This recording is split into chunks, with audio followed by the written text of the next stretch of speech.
بسم اللہ الرحمن الرحیم اما تسمیته بالمنطق فلتاثیرہ فی النطق الظاہری عن التکلم۔ کل میں نے آپ لوگوں کے سامنے یہ بات ذکر کی کہ منطق کی ضرورت کیوں پیش آئی، تو وہاں پر بتایا تھا کہ جب نظر اور فکر کے اندر غلطیاں واقع ہونے لگیں تو ایک ایسے قانون کی ضرورت پیش آئی جو قانون فکر کے اندر غلطی واقع ہونے سے بچا سکے اور معلومات سے مجہولات تک اس کے ذریعے رسائی ہو سکے۔ تو اس قانون کا نام منطق اور میزان رکھا گیا۔ تو آج ہم بات کرنے والے ہیں کہ اس قانون کا نام منطق اور میزان کیوں رکھا گیا۔ نیز ہم آپ کو بتائیں گے آج کے وقت میں کہ اس فن کو مدون کس نے کیا، تدوین اس کی کس نے کی۔ تو جب تصور اور تصدیق کی بحث ہوئی تھی تو میں نے آپ کو وہاں پر دو چیزیں بتائی تھی، ایک قول ملفوظ اور دوسری قول معقول۔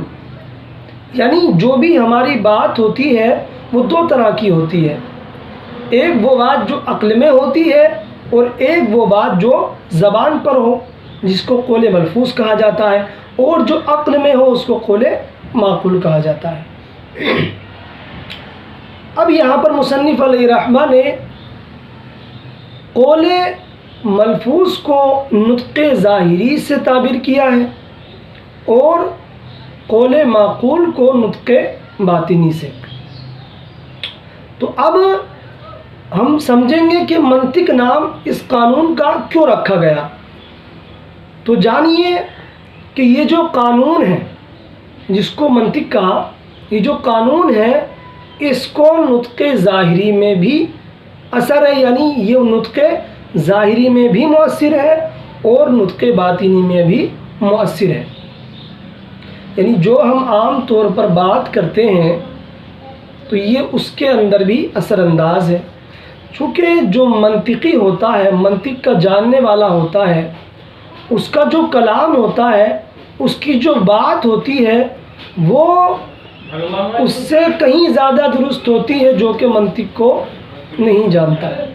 اور اسی طرح یہ جو قانون ہے یہ قول معقول یعنی نطق باطنی میں بھی مؤثر ہے، چونکہ ایک وہ شخص جو کہ منطق کو جانتا ہے تو وہ اشیاء کی حقیقتوں کو بخوبی جان لیتا ہے، اشیاء کی جنسوں، فصلوں، لوازم، خواصوں سب کو وہ بخوبی جان لیتا ہے، برخلاف اس شخص کے جو منطق نہیں جانتا۔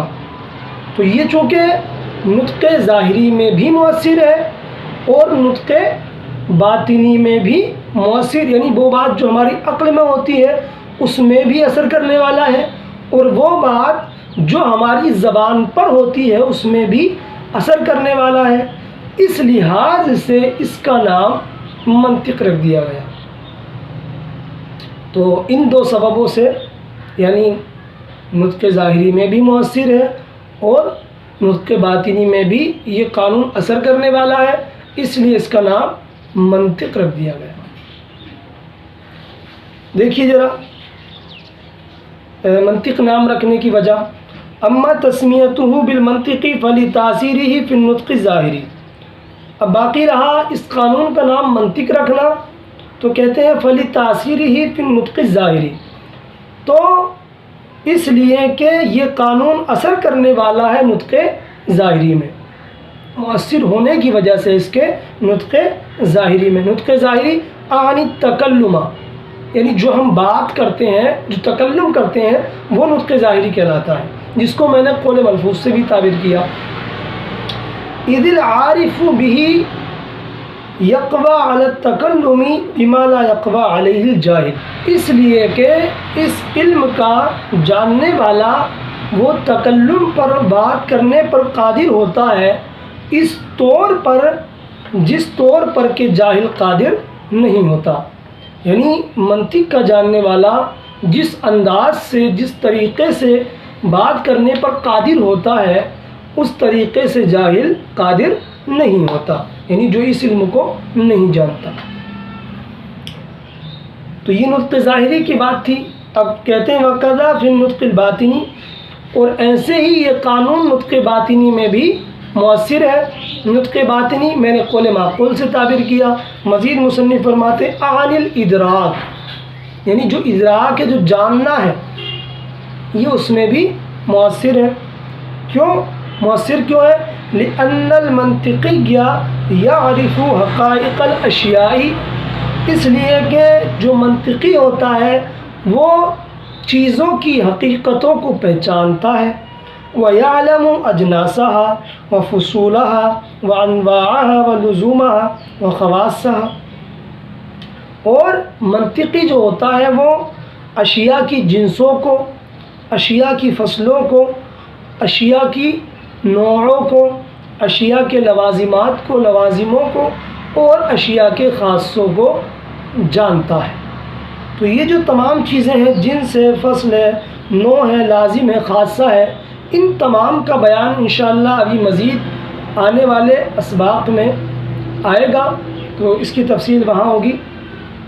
تو چونکہ ایک منطقی جو ہوتا ہے وہ ان تمام چیزوں سے واقف ہوتا ہے کہ جنس کیا ہوتی ہے، فصل کیا ہوتی ہے، تو اس لیے اس کا نام، یہ جو سبب ہے اس کی وجہ سے منطق رکھا گیا۔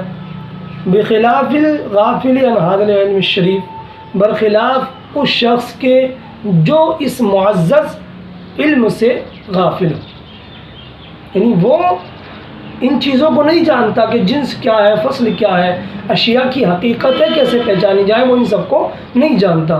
ان سب کو وہی جانتا ہے جو کہ علم منطق سے واقفیت رکھتا ہو۔ تو منطق نام رکھا گیا دو وجہ سے، ایک تو اس لیے کہ نطق ظاہری میں مؤثر ہے، اور دوسرا اس لیے کہ یہ جو علم ہے، یہ قانون ہے، یہ علم باطنی میں بھی مؤثر ہے۔ اب بات کرنے والے ہیں ہم کہ اس کا نام میزان کیوں رکھا گیا، تو کہتے ہیں وَأَمَّا تَسْمِيَتُهُ بِالْمِيزان، اور رہا اس کا نام میزان رکھا گیا، کہتے ہیں فَلِأَنَّهُ قِسْطَاسٌ لِلْعَقْلِ، تو اس لیے کہ یہ جو علم ہے، یہ جو قانون ہے، یہ عقل کے لیے ترازو ہے۔ ترازو جو منطق علم ہے جس کو میزان کہا گیا، تو ہم کہتے ہیں میزان نام کیوں رکھا، تو اس لیے کہ یہ جو قانون ہے یہ عقل کے لیے ترازو ہے۔ توزن به الافکار الصحیحہ، چونکہ اس علم کے ذریعے جو صحیح فکریں ہوتی ہیں ان کا وزن کیا جاتا ہے، ان کو تولا جاتا ہے۔ یعنی جب ہم منطق جانیں گے تبھی ہم امتیاز کر سکیں گے، تبھی ہم تول سکیں گے کہ کون سی فکر صحیح ہے اور کون سی غلط ہے۔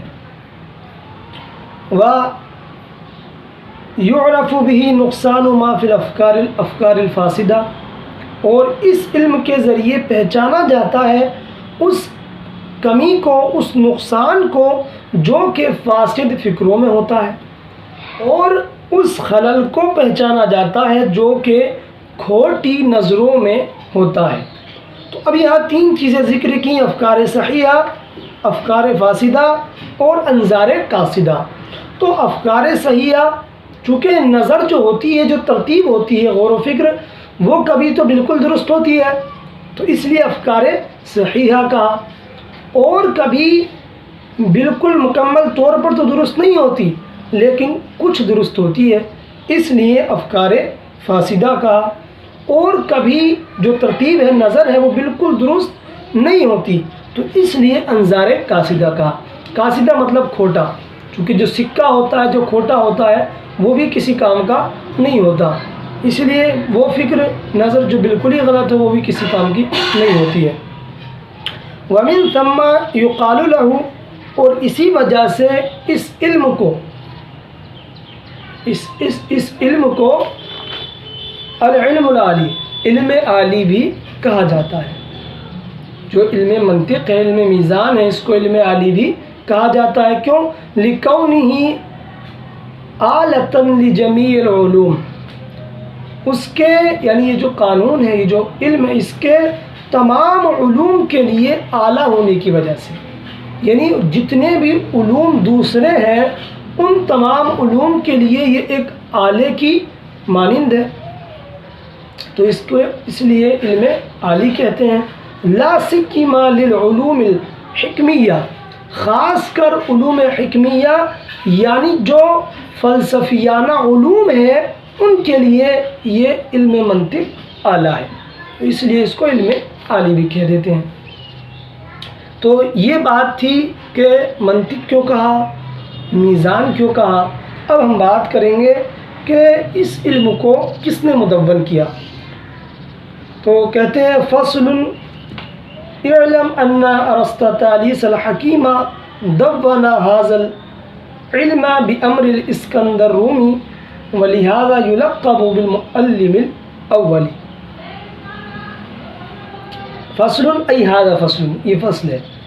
علم، آپ جان لیں کہ ارسطاطالیس حکیم نے، میں نے اس کا ذکر کیا تھا پہلے بھی، جس کو ارسطو بھی کہا جاتا ہے، تو ارسطاطالیس حکیم نے، ارسطو نے دون هذا العلم، اس علم کو مدون کیا، بامر الاسکندر الرومی، سکندر رومی کے حکم سے، یعنی جو سکندر اعظم بادشاہ تھا روم کا، اس کے حکم سے ارسطو نے اس علم کی تدوین کی، مدون کیا اس کو۔ ولہذا یلقب بالمعلم الاول، اور اسی بنیاد پر، اسی وجہ سے اس کو معلم اول کا لقب دیا جاتا ہے۔ والفارابی حذب هذا الفن، اور جو فارابی ہیں ان کا بھی میں پہلے ذکر کر چکا ہوں تفصیل سے، فارابی نے اس فن کو مہذب کیا۔ مہذب کرنے کا مطلب یہ ہوتا ہے کاٹنا چھانٹنا، کاٹنا چھانٹنا، ایسی جو پودے ہوتے ہیں ان کی جو شاخیں وغیرہ کاٹ دی جاتی ہیں اس کو تہذیب کہا جاتا ہے۔ تو حذب یہذب التہذیب، اس کا معنی آتا ہے کاٹنا چھانٹنا۔ تو فارابی نے جو اس فن کے اندر اصل چیزیں تھیں اور جو اس کے علاوہ جو ان کو نامناسب لگیں ان کو الگ کر دیا، صاف ستھرا اس فن کو فارابی نے کر دیا۔ وَهُوَ الْمُعَلِّمُ الثَّانِي، اور یہ معلم ثانی ہے۔ وَبَعْدَ اِذَاعَةِ كُتُبِ الْفَارَابِي، اور جب فارابی کی کتابیں ضائع ہو گئیں، فارابی کی کتابوں کے ضائع ہونے کے بعد، فَصَّلَهُ الشیخ ابو علی بن سینا، اس علم کو شیخ ابو علی ابن سینا نے تفصیل کی اس علم کی، اور یہ جو ابو علی سینا ہے ان کو منطق کا شیخ کہا جاتا ہے۔ جہاں کہیں بھی علم منطق کی، یعنی جو منطق کی کتابیں ہیں ان کے اندر اگر شیخ کا استعمال ہو تو بیشتر یہ ابو علی ابن سینا ہی مراد ہوتا ہے۔ تو یہ تھے وہ لوگ جنہوں نے علم منطق کو مدون کیا، مہذب کیا۔ تو آج ہم نے جانا کہ علم منطق کو منطق کیوں کہتے ہیں، میزان کیوں کہتے ہیں۔